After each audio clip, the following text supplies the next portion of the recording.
Moral. Moral é a forma certa de lidar com o certo e com o errado, modo pessoal de agir. Preconceitos e regras que estabelecemos e admitimos por uma sociedade, que regulam o comportamento de quem faz parte dela, suas decisões e ações, intenções perante a sociedade. O termo moral tem origem do latim moralis, cujo significado é relativo aos costumes. São regras definidas pela moral que regulam o modo de agir das pessoas. Toda vez que se fala em moral, é preciso pensar em coletividade. Por isso que as regras que constroem são definidas por um grupo de pessoas, ou seja, pelo coletivo. Este conjunto de regras é estabelecido quando a sociedade acredita em alguma atitude que pode tornar a convivência social mais harmoniosa e pacífica. Valores. Valores são o conjunto de características de uma determinada pessoa, organização e entre outros, a forma que elas interagem com os outros grupos e indivíduos. Valores humanos são os princípios morais que orientam a conduta das pessoas. Valores chamados de humanos são princípios baseados nos conceitos morais e éticos.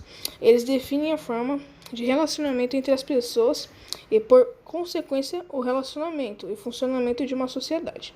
Dessa forma, esses valores podem ser considerados como a base dos relacionamentos humanos, funcionando como um conjunto de formas que pautam as interações humanas e a tomada de decisões, seja um âmbito privado ou público.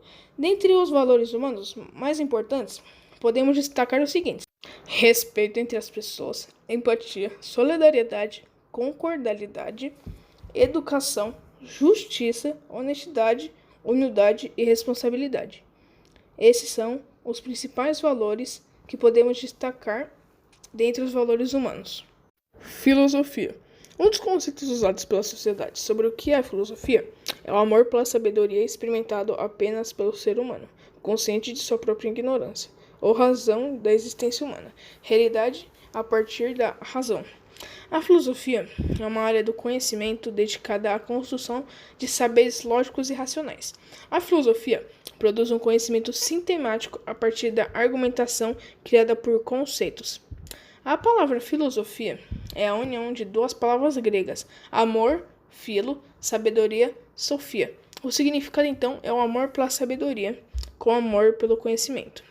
A filosofia se dedica a estudar qualquer assunto desde que possa produzir um conhecimento válido a partir de sua argumentação, que consiste no estudo de problemas fundamentais relacionados ao conhecimento, à lógica, à existência, à verdade, aos valores morais e estéticos, à mente e à linguagem. As três peneiras de Sócrates: verdade, bondade e necessidade. Verdade é se isso é algo real. Bondade é se isso é algo que me fará bem. Necessidade é se isso é realmente necessário. Bom, há uma história por trás disso. Uma vez, um rapaz procurou Sócrates e disse que precisava lhe contar algo. Sócrates ergueu os olhos do livro que estava lendo e perguntou: "O que você vai me contar? Já passou pelas três peneiras?" O garoto perguntou: "Três peneiras?" Sócrates disse: "Sim. A primeira peneira é a verdade. O que você quer me contar dos outros? É um fato? Caso tenha ouvido falar, a coisa deve morrer aqui mesmo. Suponhamos que seja verdade. Deve então passar pela segunda peneira, a bondade. O que você vai me contar é uma coisa boa? Ajuda a construir ou destruir o caminho, a fama do próximo. Se é o que você quer contar é verdade, é uma coisa boa, deverá passar ainda pela terceira peneira, a necessidade. Convém contar? Resolve alguma coisa? Ajuda a comunidade? Pode melhorar o planeta? Arremata Sócrates. Se passou pelas três peneiras, conte-me. Tanto eu como você e seu irmão iremos nos beneficiar. Caso contrário, esqueça e enterre tudo. Será uma fofoca a menos para envenenar o ambiente e fomentar a discórdia entre irmãos, colegas do planeta. Agora abordaremos o assunto discriminação.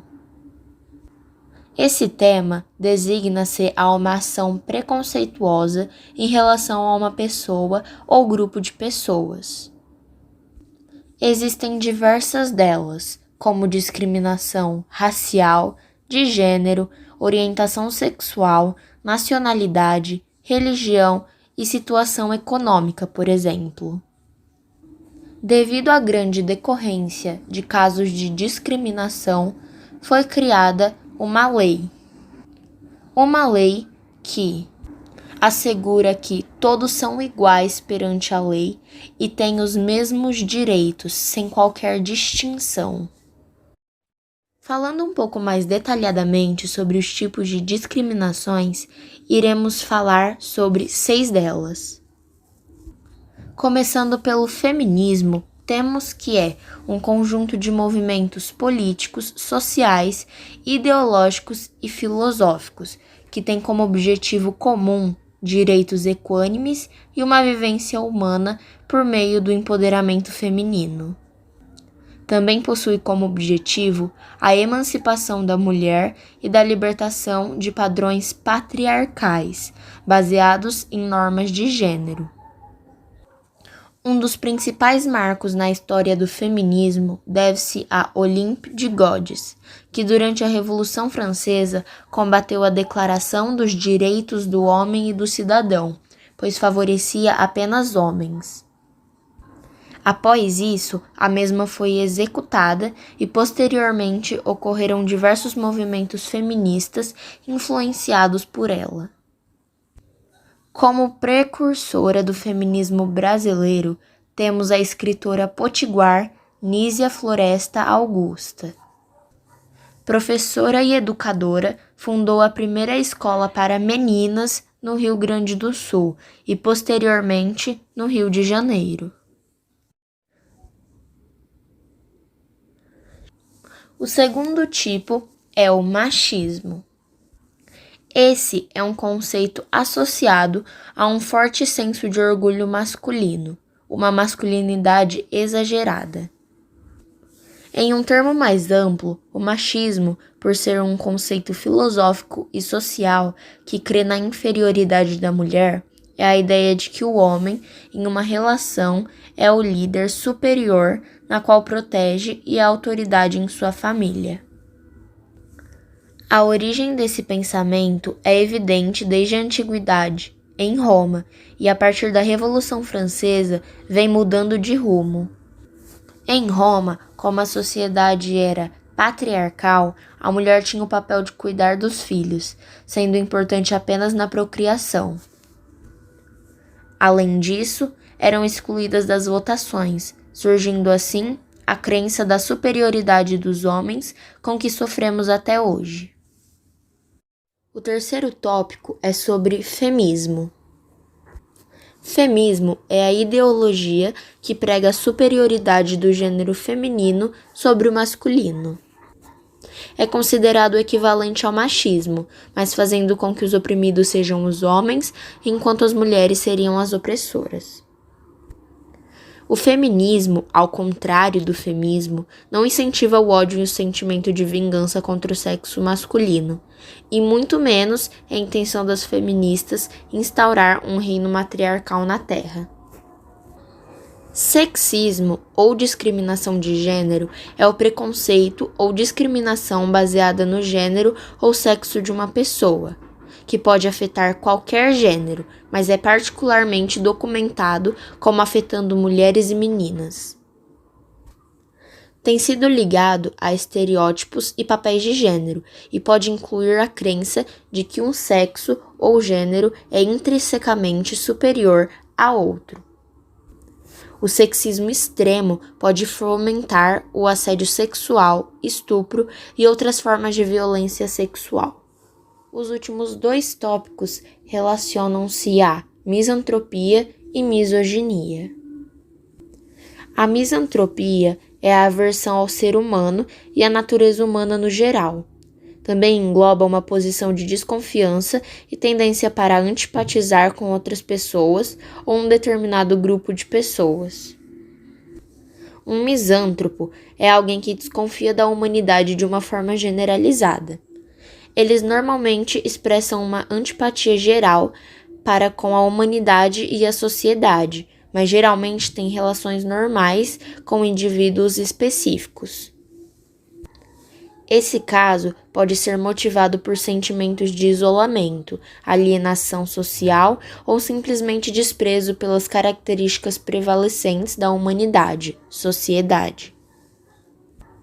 A misoginia é um termo oriundo da Grécia antiga que voltou à luz para conceituar as relações nocivas que ocorrem entre homens e mulheres. É usada para definir sentimentos de aversão, repulsa ou desprezo pelas mulheres e valores femininos. Ódio nas redes sociais. Ele é uma manifestação de raiva acumulada com o intuito de destruir aqueles que têm a mesma opinião, ou seja, quando uma pessoa tem muita coisa acumulada dentro de si e em algum momento ela precisa soltar aquilo. Então, na primeira oportunidade, ela solta aquilo na internet, causando os ataques. Ele pode ter vários motivos, por exemplo, insatisfação com a vida pessoal e inveja. Entra nesses casos o que ela comentou no post de uma pessoa. Por exemplo, se ela inveja o cargo dela, os lugares que ela frequenta, se ela viaja, lugares chiques, as companhias que ela tem, se ela namora, se ela tem amigos legais, família legal, ou se ela é bonita ou se ela é feia. Entre também as polêmicas que envolvem várias opiniões diferentes e que causam ataques. Por exemplo, política, religião e fake news.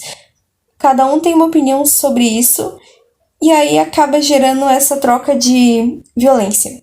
E aqui a gente tem umas 3 frases sobre isso. Ódio é uma maneira muito simples de você chamar atenção e conseguir espectadores, que é uma verdade, porque ninguém expressa isso de maneira civilizada, causando uma vergonha e um constrangimento. Quando estamos em frente ao celular, isso tem chances de ser mais agressivo, pois não estamos cara a cara. Outra verdade, porque a gente acaba tendo uma dose de coragem a mais, porque a gente realmente não sabe se a pessoa vai estar te julgando ou não. Paixão e ódio são muito próximos, sempre andam juntos. Praticamente uma coisa no dia a dia, porque em um momento a gente está feliz e rapidamente a gente pode ficar triste ou bravo. Separei 3 assuntos dos motivos do ódio para vir falar aqui.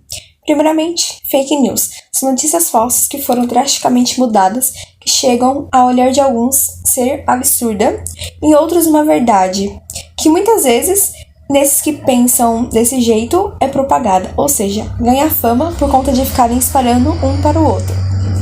Outro motivo é perfis fakes. Perfis que foram criados por outras pessoas, que eles se passam por uma que muitas vezes não é ele. Ou seja, usam imagens de celebridade, amigos, famosos ou até mesmo conhecidos. Bom, de acordo com Mark Zuckerberg, o dono do Facebook, ele retira mais de 1 milhão desses por dia. E é legado por ele também, a Microsoft e ele trabalham em conjunto para criar um sistema que o retire antes de chegar em contato com outra pessoa. Nessa mesma linhagem, temos o anonimato. Pessoas que criam perfis e que não mostram sua verdadeira identidade, por ter medo de serem reconhecidas ou denunciadas. Ou seja, não mostram nenhuma identidade, nem nada. Protegidos pelo sigilo de não saber quem é atrás dessa tela, eles se sentem mais seguros e confortáveis de terem essa situação, provavelmente com uso inadequado. Como terceiro motivo, namoro na internet. Por 2 cliques a pessoa acha que achou sua alma gêmea, porém isso pode trazer consequências. Por exemplo, do mesmo jeito que essa rede junta, ela também separa. Pelo famoso ghost, que seria basicamente o termo fantasma em inglês. Ou seja, você falar com ela, com a pessoa nesse caso, e ela sumir por dias, anos, meses e não fala nada. O famoso abandono. Ou então, pessoas usarem fotos de traição para causar tumulto e caos. Também, essa mesma pessoa que terminou se sentir conectada ao ex. Por exemplo, por meio de fotos que ela ainda segue nessa rede social, ou seja, ainda tem um laço afetivo com ainda seguir essa rede social nunca abandonada. Ações sociais. Com o vídeo Ações Sociais, a gente vê 2 projetos que ajudam adolescentes de periferia a ver com uma perspectiva diferente seu futuro. Entre eles, Ecos do Futuro e Mapa Educação. Primeiramente, Ecos do Futuro. Ecos do Futuro é uma ONG que ajuda os jovens da periferia na vida pessoal, principalmente porque eles trabalham com a matéria de psicologia e também incentiva eles a não desistir dos estudos e também a procurar um emprego e entrar no mercado, por exemplo, como se comportar numa entrevista ou até mesmo no ambiente. Ela foi fundada por Kátia Sena e Isabel Correia, duas amigas que tiveram essa ideia e se juntaram. Seus objetivos são criar uma sociedade justa e respeitosa e também dar oportunidades a eles e também um futuro pela frente. A gente também tem o Mapa Educação. O Mapa Educação é um projeto que debate e age para tornar a educação brasileira o melhor possível, principalmente por conta da história da Tabata, que é a fundadora principal. Tabata Amaral foi uma jovem da periferia de São Paulo que não teve oportunidades de estudo primeiramente. Ela vivia em um bairro pobre e não tinha acesso a uma educação boa.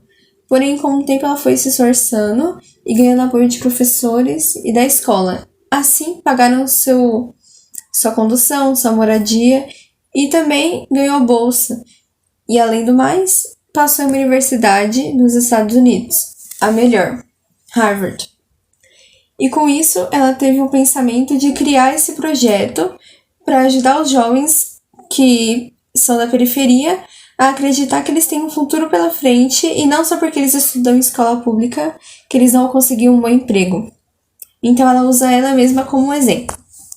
Bom, ela tem como objetivo estender a mão aos jovens para cobrar seus líderes políticos para melhorar a educação e também a mostrar a eles que também precisa ser inserido como um papel importante.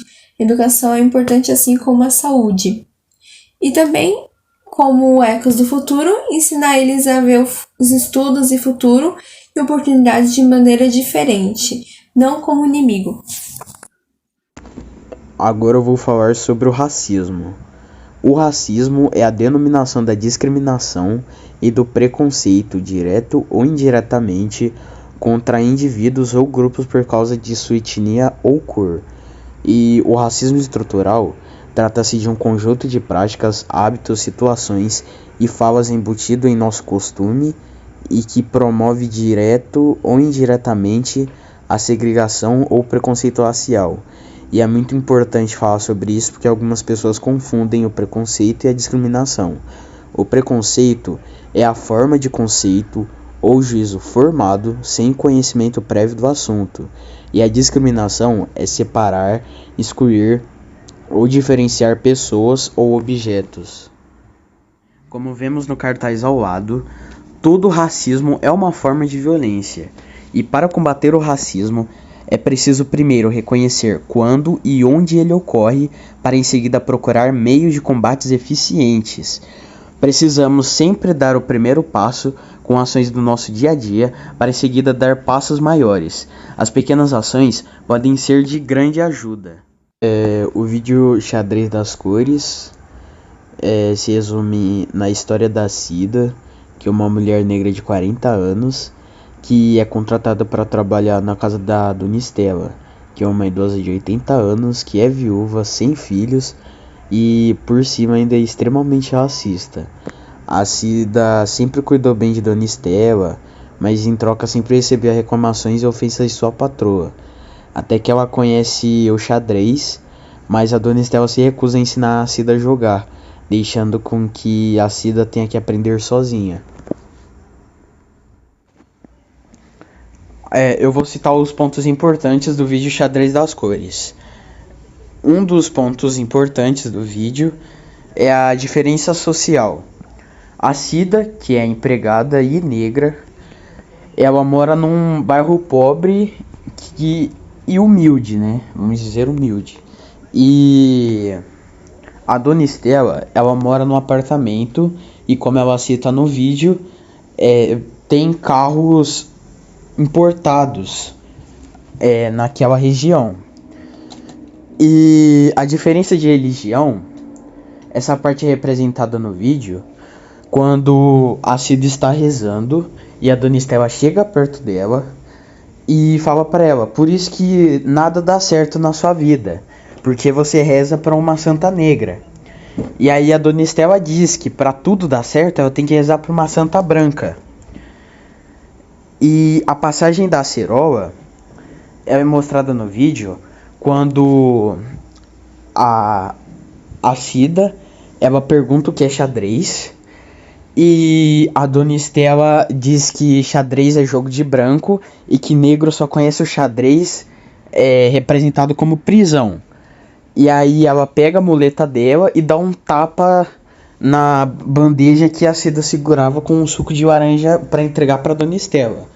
E aí a Dona Estela fala: "Ah, não tem importância, é só ir fazer outro suco". E aí a Cida fala que não tem mais nada na despensa. E aí, como ela cuida com bastante carinho da Dona Estela, mesmo sofrendo racismo, né, no dia a dia, ela vai até o quintal da casa dela, vai no pé de acerola que tem plantado lá, pega a acerola, volta pra casa da Dona Estela e faz um suco pra Dona Estela. E aí a semelhança, que é a perda dos filhos, é porque no bairro onde a Cida mora é muito humilde, né? E geralmente nesses bairros o crime prevalece. E por causa disso as crianças do bairro da Cida ficam brincando de polícia e ladrão, brincando de arminha, de ser bandido, esses negócios aí. E por causa dessas brincadeiras, a Cida acabou perdendo o filho dela pro crime. E inclusive o filho dela tomou um tiro da polícia na porta de casa. E por causa disso ela ficou arrasada. E daí que veio o incentivo dela ensinar as crianças do bairro dela a jogar xadrez, que é um jogo seguro, seguro e que exercita o cérebro, que é longe das ruas, longe dessa vida do crime. E a Dona Estela, antes de ficar viúva, ela tinha um marido, só que esse marido só queria o amor da Dona Estela pra ele. Então quando a Dona Estela ficou grávida, ele mandou ela abortar. E se ela não abortasse, ela tinha que se separar dele. Agora eu vou falar um pouco sobre as cotas raciais. As cotas nada menos são do que ações afirmativas que têm como objetivo diminuir a desigualdade social, econômica e educacional entre pessoas de diferentes etnias e raças. E elas auxiliam disponibilizando reservas de vagas para pessoas de origem negra, parda ou indígenas em concursos de universidades públicas federais. E ela surgiu em 1950 na Índia, no Brasil, e a UERJ adotou esse sistema em 2003. A primeira instituição pública federal a adotar o sistema foi a UNB em 2004. E agora eu vou apresentar as estatísticas brasileiras, né? 53,6% da população brasileira são negros e pardos. E o salário da população preta e parda equivale a apenas 59,2% do salário da população branca. Ou seja, se a gente arredondar, é basicamente a metade do que a população branca recebe. E dentre as pessoas que conseguiram ensino superior, 12% é população negra, 3% foram da população parda e 31% foram da população branca.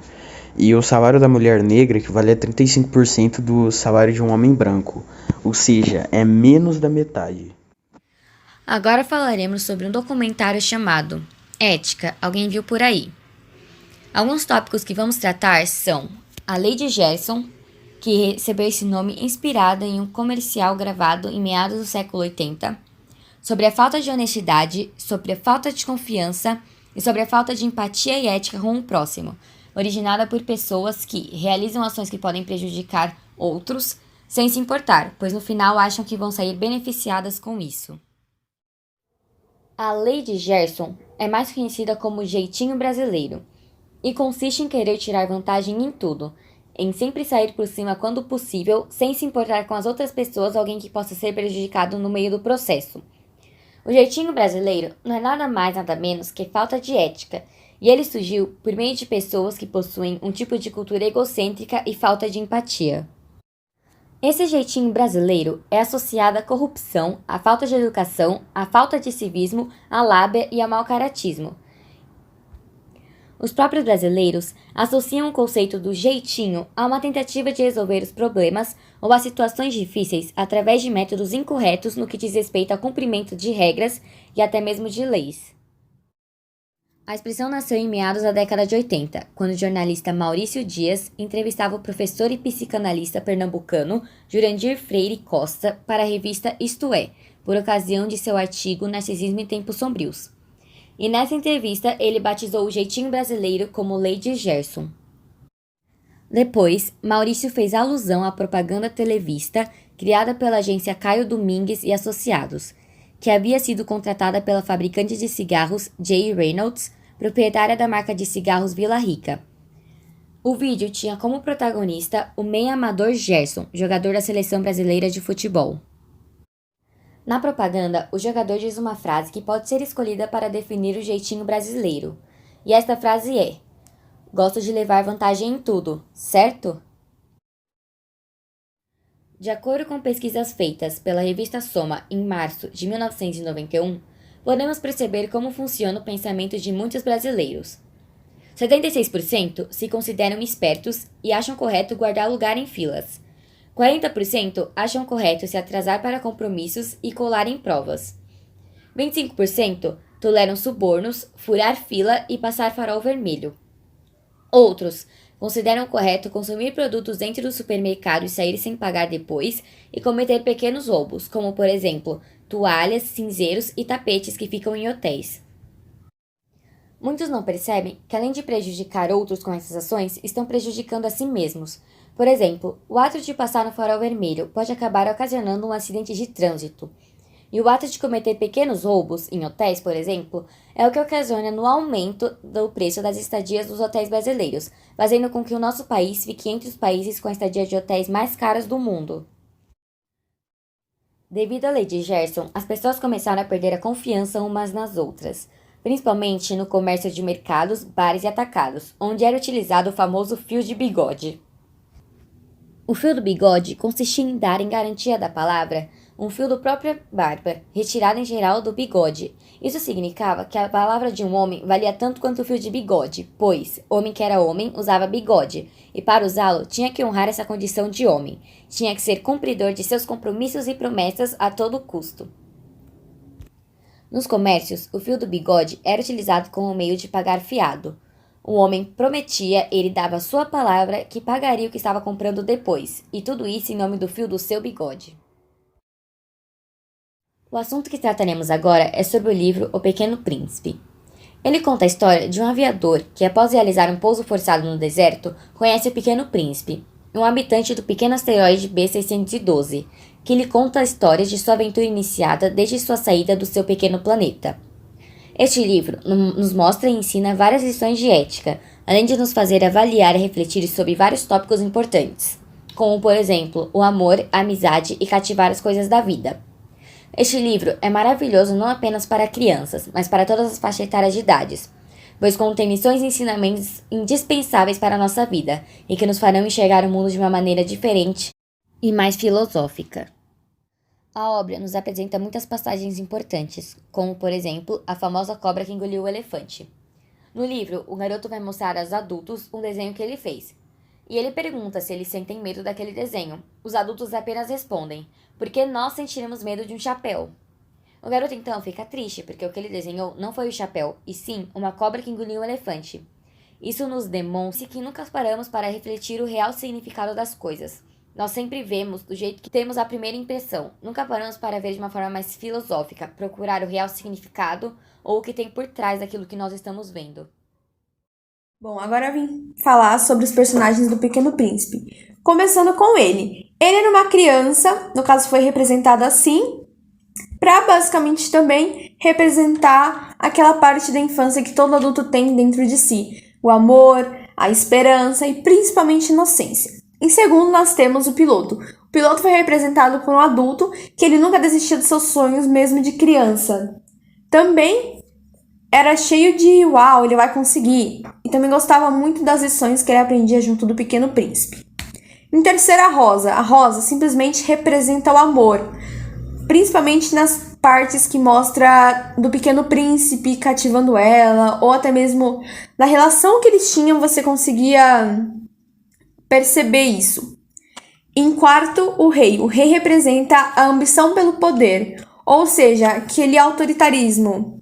Ele querer ter tudo, basicamente quando ele mostra e fala que ele é dono das estrelas e de tudo aquilo.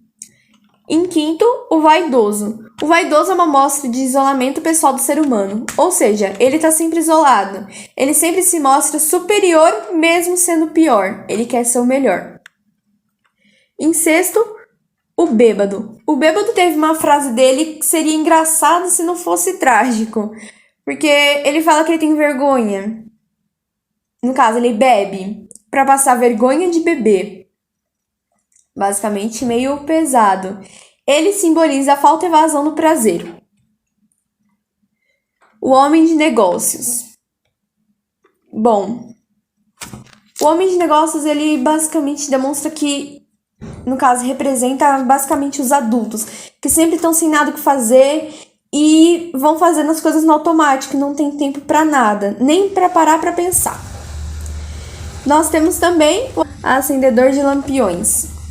Ele basicamente é um indivíduo que se autodestrói pela rotina e se expressa a luta entre o dever e a liberdade individual. Ou seja, ele leva muito a sério aquilo que ele acaba não ligando para si mesmo e só liga para a burocracia de tudo aquilo que ele faz.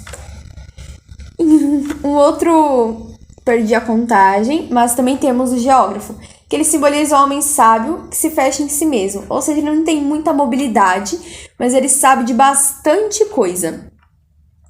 Nós também temos a serpente, que ela basicamente demonstra a morte, principalmente na parte que ela morde o Pequeno Príncipe para levar ele de volta para sua casa. O livro possui várias frases maravilhosas e impactantes que nos ensinam lições valiosas. Por exemplo, tu te tornas eternamente responsável por aquilo que cativas. Isso quer dizer que aquele que é amado passa a ser responsável pelo outro, pela pessoa que o ama.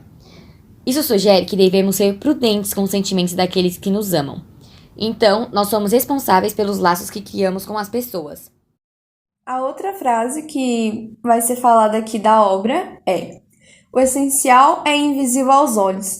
O significado bem simples disso é que muitas vezes não podemos ver o que realmente precisamos, como, por exemplo, amor, caráter e afeto. Um exemplo mais simples disso é quando conhecemos uma pessoa. Alguns têm o costume de olhar para ela e realmente só se importar com a beleza, com a aparência, com o que os olhos conseguem ver. Mas isso não muda nada, porque o importante mesmo é a gente conseguir ver dentro dessa pessoa. Porém, não com os olhos, e sim com o coração. A gente sentir e ver que aquela pessoa tem um bom coração, que ela tem um bom caráter, uma boa personalidade, como ela trata as pessoas. Isso é o que a gente realmente precisa ver, e não a beleza. Então a gente precisa começar a se esforçar para conseguir ver isso de outra maneira, usando o coração.